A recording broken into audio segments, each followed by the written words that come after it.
वीर्यं करवावहै. Now, one of the serious problems in a CMOS circuit is the problem of latch up. This problem is inherent in a CMOS because we have both a p-channel device and an n-channel device.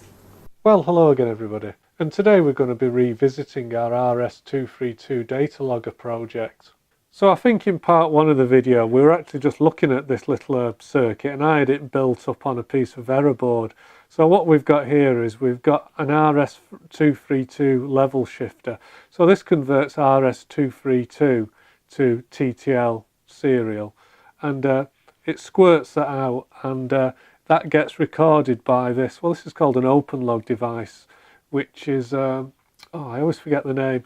Basically, it's a little board, and it's got an Atmel 328p microcontroller on it, and basically that receives the serial data and it writes it to an SD card, which plugs into there. There's a little socket there, so you stick an SD card in, and any serial data that comes in an RS232, it gets recorded on a little SD card. And as I said last time, I think where we were was I'd bought a load of these open log devices. That's that little postage stamp here. I bought a load of these, and of course they didn't work. Here, I don't know if it's fair to say a pucker open log, but basically this open log device came from a reputable company, and it was a UK supplier, and to buy it from the UK supplier, these cost about £15, and I'm not saying that's good or bad, I'm just saying that's what they cost.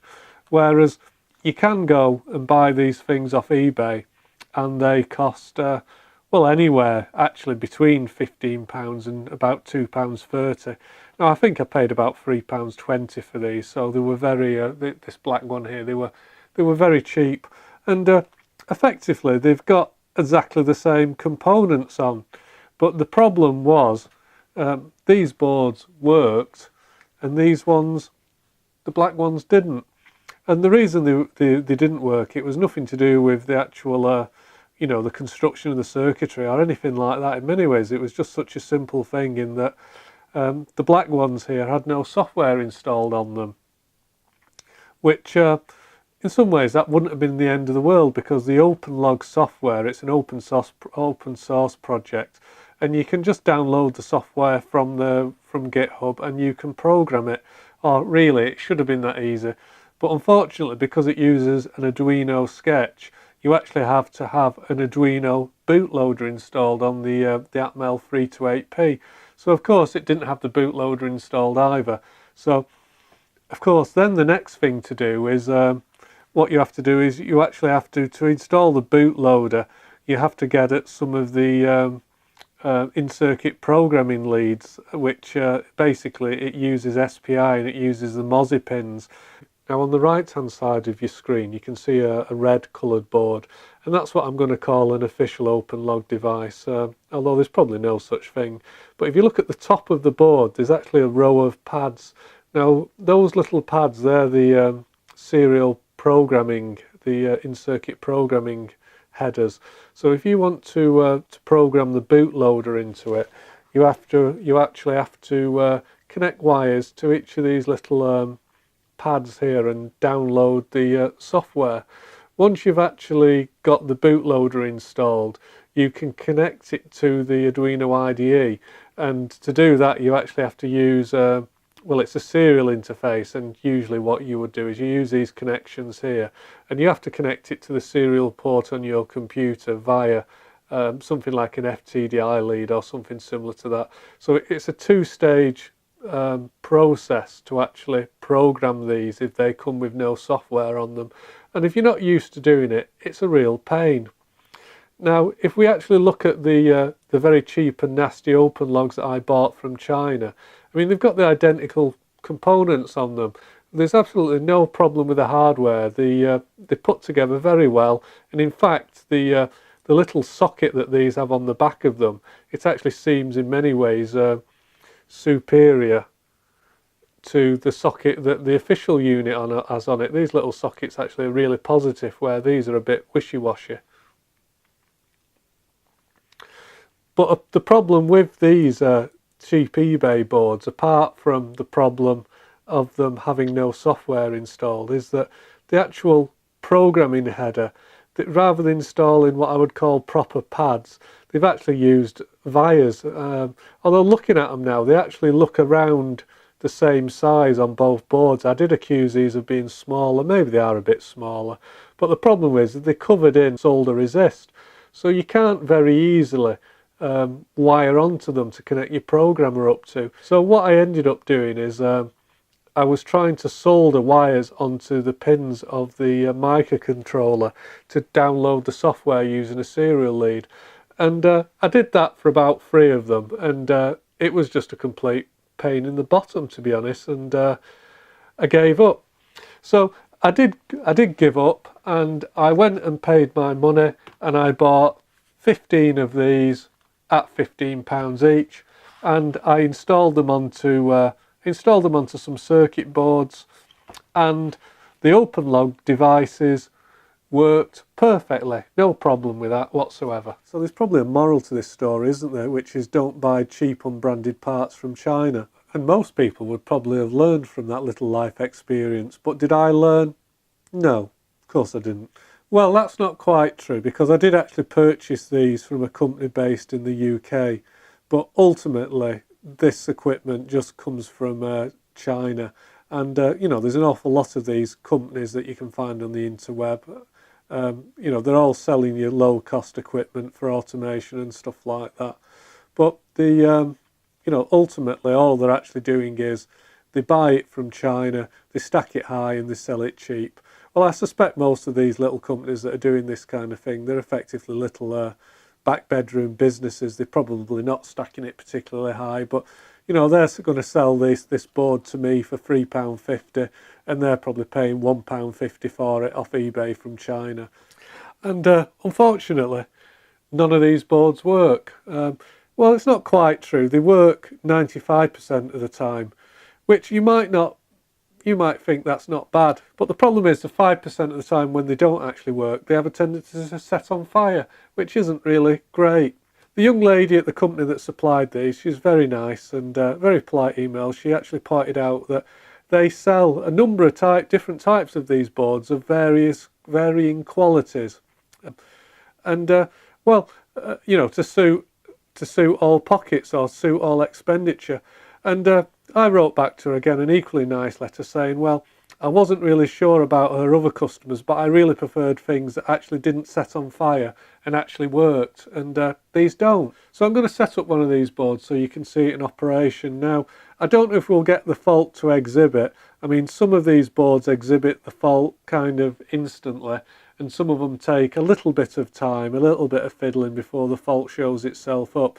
But I've tested every one of these boards, and you connect this board up, maybe switch it on 10 or 11 times, maybe a few more times, but typically it's on the 3rd or 4th time you switch the board on, and this IC here, it goes into some form of SCR Latch Up, draws a ridiculous amount of current, and tries to melt itself off the board, which, yeah, not great. So the setup that we've got here to do the testing is we've got one of these, we've got a laptop here which is just using you know, a terminal program to squirt out some serial data, and that's coming out on USB, and that's being converted to well, it's being converted to RS-232, so it's probably using a combination of an FTDI chip and probably a MAX232 chip, very much like the chip that's on this board.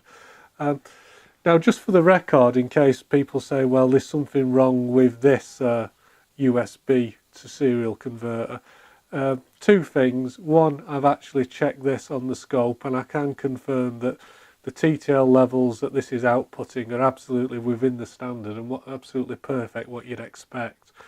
The other thing is, I've actually also tried this plugged into my computer at work, which has got a real serial port on it, and it's an old machine, you know, like a 386 going back to year dot, and that has a true serial port on it, and I have exactly the same problem. So it isn't a problem with the setup, it's definitely a problem with this board. So let's just switch this board on and see what happens.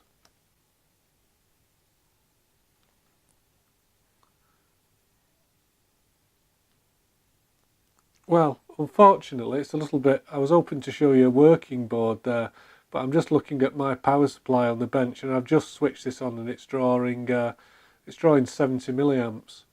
So it's gone into current limit. Let's just unplug it,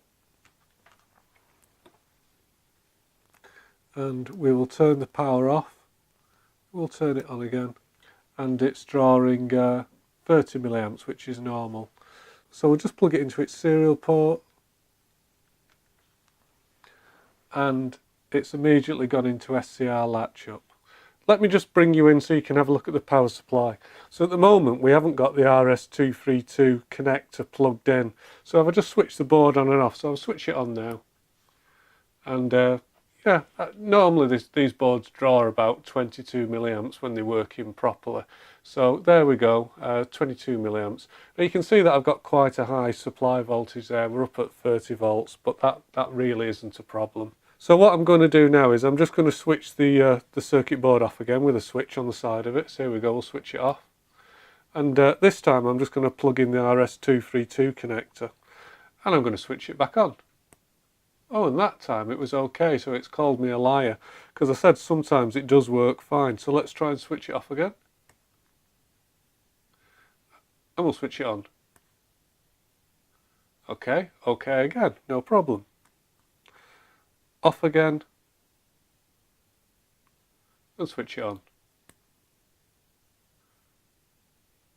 Oh, annoyingly it's behaving itself now, isn't it? That's always very frustrating.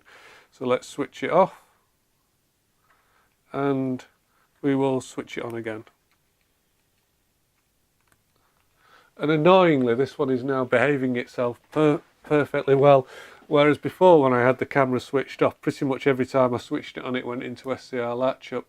So this is a frustration with this kind of problem, and it makes it so difficult to actually track down what's going on. And another go. Oh, and there we go, it's now gone into Latch Up. Was that about 10 goes? I'm going to say 10, I wasn't really counting. So it has latched up that time, so we'll turn it off again. Let's turn it back on.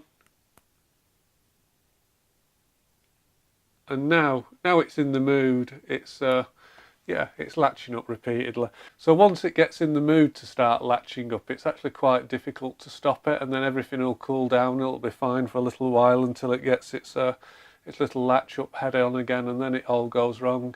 Now you can see there it's drawing 96 milliamps, and I think you can see the lights flashing on and off on my power supply on the current meter, the milliamps range. Well, when those lights flash like that, that's because my power supply has got a current limit set, and it's actually folding back and protecting itself.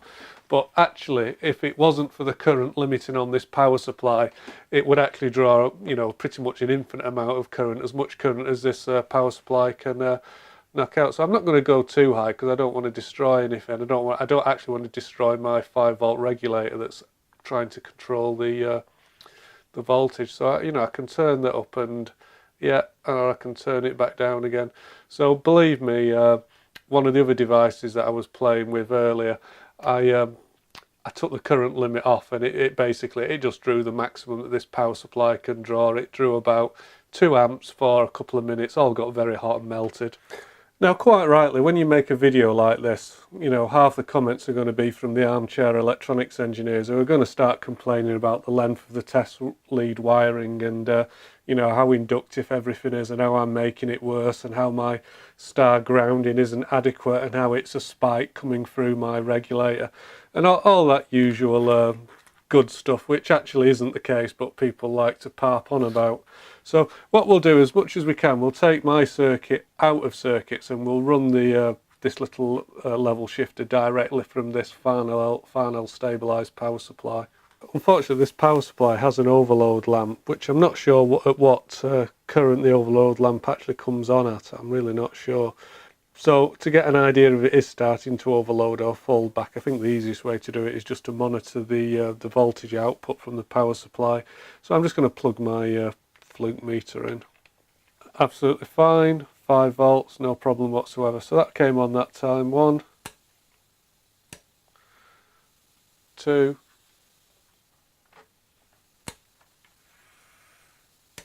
3, no problem so far. 4, 5, there we go, 6, and it's gone into overload, so it's actually folding back this power supply. Let's have another go. Turn it off and on again. Yep, it's latching up again. Let's just have a quick look at the transient response of this little stabilised power supply, because again, from memory, these Farnell, these Tops power supplies are particularly good, and I would recommend, if you come across one, to get one. So let's just switch it on, and well, yeah, kind of clean as a whistle. Okay, so that's the point there where the main switch came on. So perfectly as we would expect, but the actual output from the power supply itself is well, it's lovely, isn't it? Nothing wrong with that. Now I don't know if it's going to come out on camera, but that IC was absolutely red hot then, and yeah, I've managed to burn a hole in my finger. That hurts. I'm going to go and run it under the cold tap. Okay, so we'll just solder my original circuit back together. This problem is inherent in a CMOS because, you know, we have both a P-channel device and an N-channel device. Well, thank you very much, Dr Nandita. Well, I'm sorry, I've not really explained very much about SCR Latch Up. I keep mentioning it, but I haven't really explained it. What I will do is I will put a link in the show notes to people that know a lot more about it than me. But basically what it is, SCR Latch Up, it's a condition that can affect really any CMOS chip, and that's almost any chip that you're probably likely to come across today. All CMOS chips can potentially latch up and go into this undesirable condition, and it's to do with the internal manufacturing of the chip. Now, the people who make silicon chips spend a lot of time trying to get the mix of the various chemicals and the doping correct to try and stop their circuits going, their internal circuitry, to stop them going into latch up. But even though they take all these precautions, it can sometimes happen. Now, some of the things that can cause SCR latch up are things like, well, the major culprit is any input or output which deviates above or below your supply rail. So if you've got, I don't know, a 5-volt input, but for even a brief time that 5-volt input sees a spike of 10 volts, that's the kind of thing that will trigger an SCR latch up condition. Now again, there's a lot of things you can do to help to try to prevent it. You can put some resistors on your inputs and outputs to try and limit the maximum current or voltage rise. You can do that. You can increase the decoupling on your circuit, so you can put capacitors around everything. Now, one of the other things you could do is probably employ a good grounding system. Now, things like this Veriboard circuit that you saw, it's notoriously bad for grounding, and these connecting wires that we've got, they're quite long, and if you actually couple that in with the connecting wires back up to the power supply on here, well, connecting wires are actually quite inductive, and when you actually flick this switch on and off, you would have found we'll be getting an inductive kick, which could be leading to a voltage spike, which again would possibly make the chip on here latch up. But there's another reason why this chip could latch up, a much more obvious reason. It's a fake.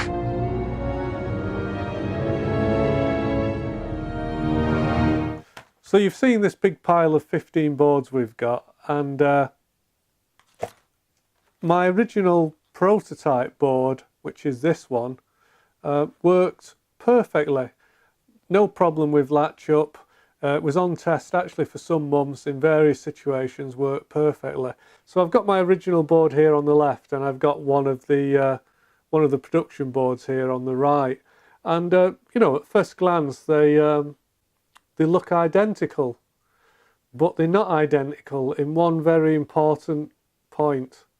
All the boards that don't work properly and suffer this latch up condition use fake chips. They're actually using a fake version of the Max 232. Well, it's actually the Max Free 232 chip. Well, I've used hundreds of these Max 232 ICs over the years in, you know, various boards and stuff I've worked with, and I've never had a latch up problem before, which immediately made me suspicious.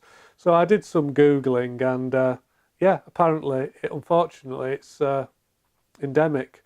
There's hundreds of these 232 boards out there using these fake ICs, these fake level shifting ICs, and a few people have even gone to the point of you know, reverse engineering them. They've stripped the plastic off to have a look at the die, and these fake devices are quite different internally. You know, they've had a go at copying the functionality, but they obviously the black art, the magic that stops them from latching up, you know, the expertise that somebody like Maxim Semiconductors have. The Chinese manufacturers obviously don't quite have that expertise yet, and that's why, you know, there's so many problems with these. While we could do things like put more capacitors on, we could change the length of our supply leads, we could put resistors on to pull our inputs and outputs down, which is good practice anyway, let's face it. We could do all that and these boards still latch up. I know that, I've tried it. But there's one sure way to fix these boards, and that's what I'm going to do next.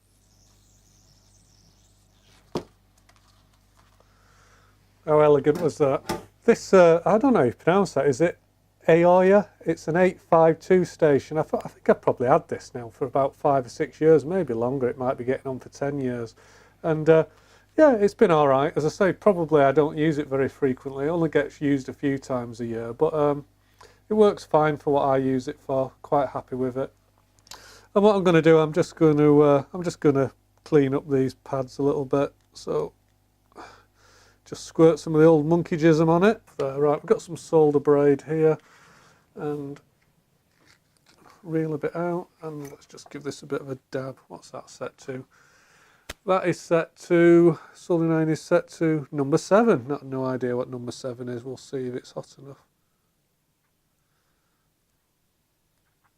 Just did that cardinal sin of dragging rather than dabbing. If you drag the solder wick across, you stand quite a good chance of ripping the pad off.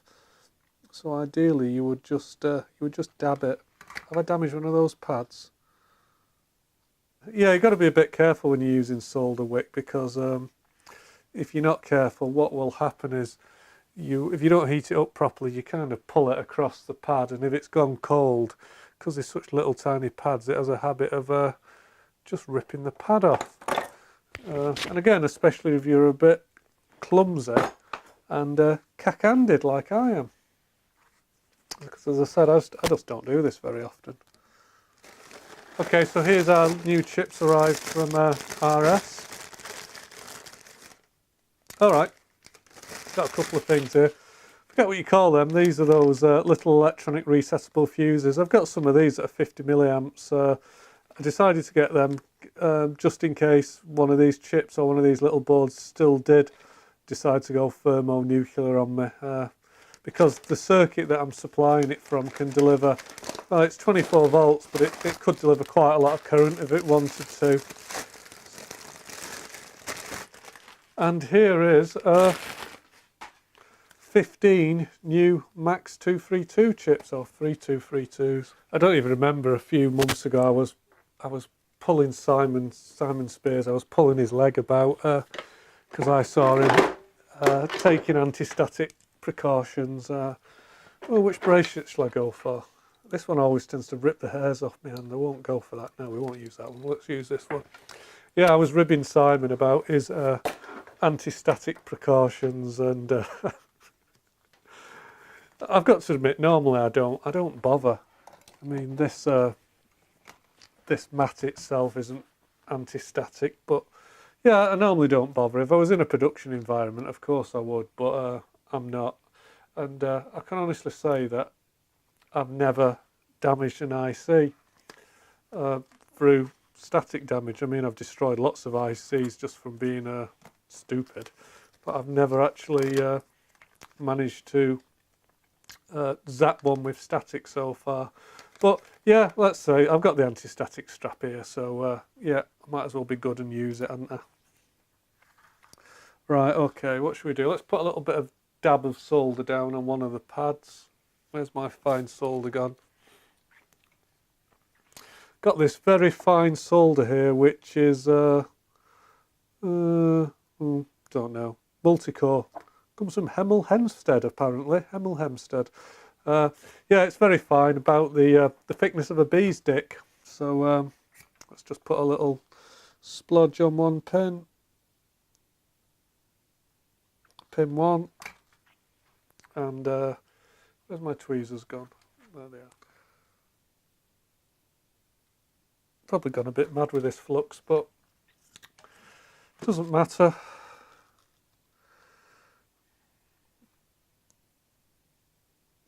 And I'm afraid it's just at that cusp now where it's not a particularly small surface mount device, but my eyes are, you know, they're not fantastic. So I'm going to have to just bear down on this magnifying glass and just try and line this little sucker up. So you're probably getting a close up of my ear all at the moment. So sorry about that.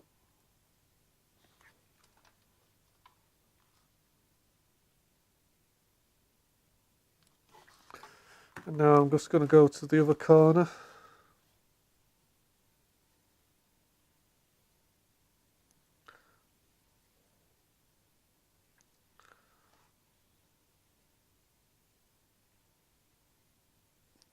Just noticed I thought the end of this soldering iron was rocking slightly.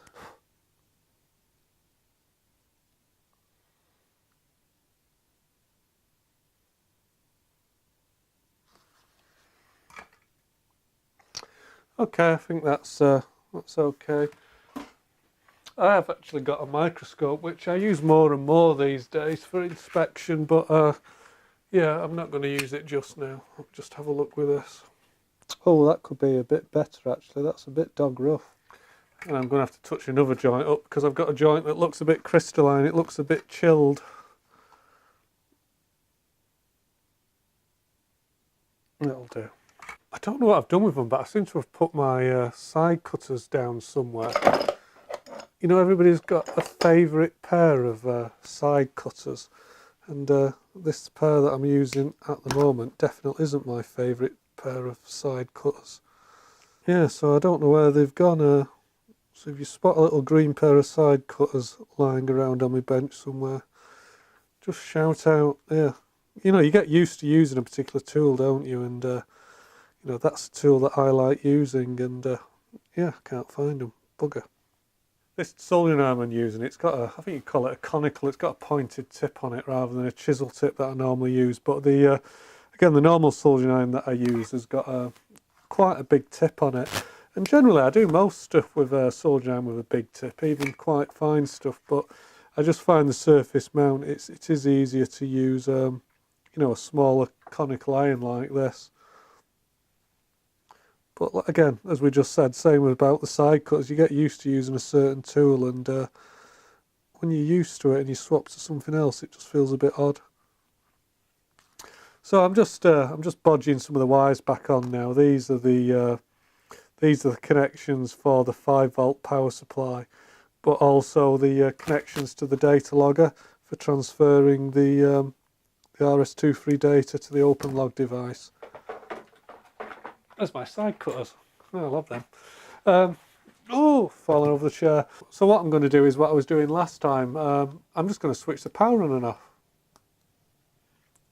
And I'm going to tell you if it latches up. So fine, fine, no problem, no problem.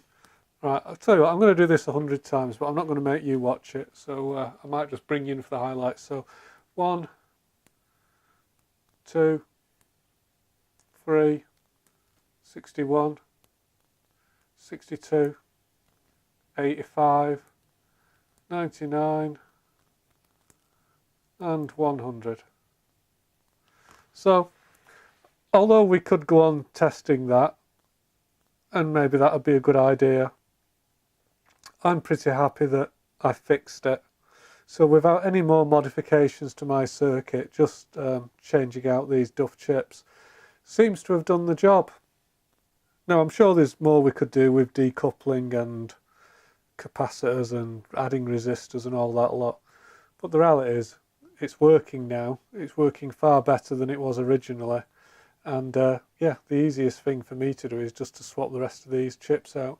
So I've already done 3 of these boards already, 3 or 4 of them, I'm not exactly sure how many, so that just leaves me another 11 or so to do. So I'll better get on with that, hadn't I? Whole CMOS chip can latch up, and the entire chip can heat up to the point where it will burn your finger, and it can burn the metallization on the chip. So it's definitely a condition you want to avoid.